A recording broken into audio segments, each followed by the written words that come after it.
The following Profiles in Caring is made possible through generous support from Equitable Life and Casualty, committed to caring. Hello and welcome to Profiles in Caring. I'm Kimberly Perkins. Today's episode takes us across the Pacific to Vietnam and Ho Chi Minh City. It's a house of opportunity and a community of hope for the disabled and orphans there. It's called Maison Chance. Photojournalist Lynn Peterson recently returned from Vietnam and has the story for us.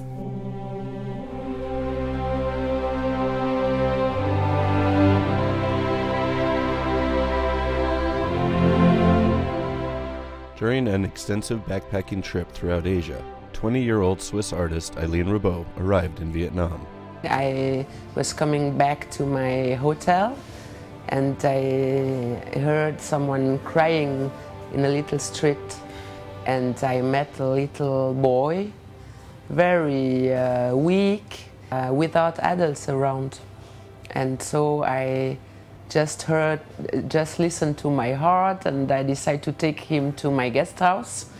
And when I arrived there with him, the reception they told me that was not possible to accept a dirty boy without papers. And I started to go around first in the city to see what kind of orphanages or institution can take care of this boy. I discovered there's a very terrible place in the north of Saigon with more than 1,000 persons, without medicine, without food, without clothes. This terrible place that Eileen is describing was a psychiatric asylum, and it was here that she met 12-year-old Tong. He was barely alive, chained to the floor. His state of health was catastrophic, and everyone was convinced that he was about to die. But Eileen refused to let this happen. And I asked them to let me help him to go to a real hospital, and so they accepted. And when I arrived to the hospital, the nurses told me that if I like that he stay there, I have to stay there with him. For 3 months, she slept on the floor of the hospital, preparing his meals and administering his medications, paying for all of this by selling her paintings. The section of the hospital where Tong was being cared for was the cardiology hospital, in Vietnamese, Team Moc. And the other patients, so impressed with Eileen's compassion, christened Eileen at that time Team, or Heart. When Tong was released, Team was not going to allow him to return to that horrible psychiatric hospital, nor would she return the first boy, named Dong, back to the streets. This was the genesis of Maison Chance, the House of Opportunity. So I decided to rent something. There was one boy, 2, then 5, and 8, 9, 10. And I really understood that if I like to help them to find a new balance and to be able to have a normal life and to be independent in the life, so it will be a very long work. And for this reason I decided to stay here. This boy was living with his father, a very poor guy.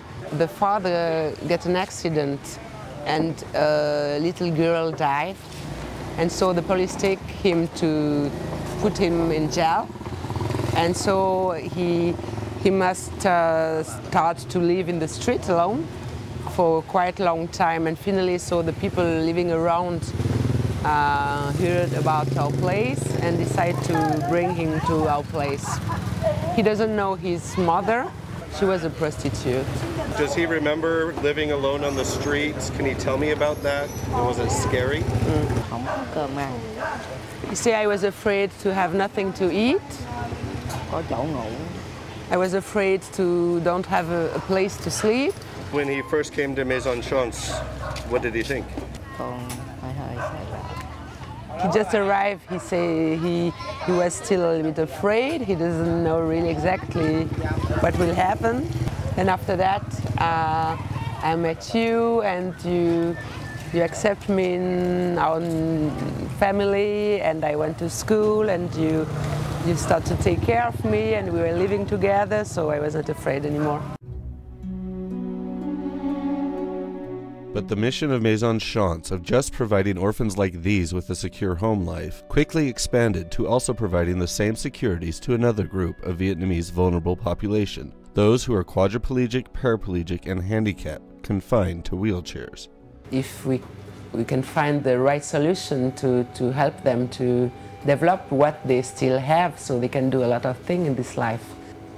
A lot of people in this situation were alone in the hospital, and so I decided to build a bigger place to accept everybody. And so the young orphans start to help the handicaps. That's a big step though. I mean, one, to care for orphans, Yeah.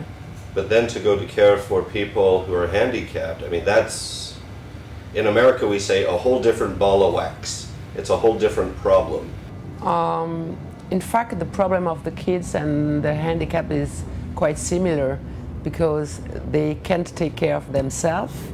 They've never been to school, and they don't have any family around anymore. So these two groups need a family, a place, brother and sister around. And if we just take care of kids, we can't find the same atmosphere and the same balance. And if we just have sick people, it's also very sad. And so I think that between kids and young adults, we can find this balance and feel like a real family.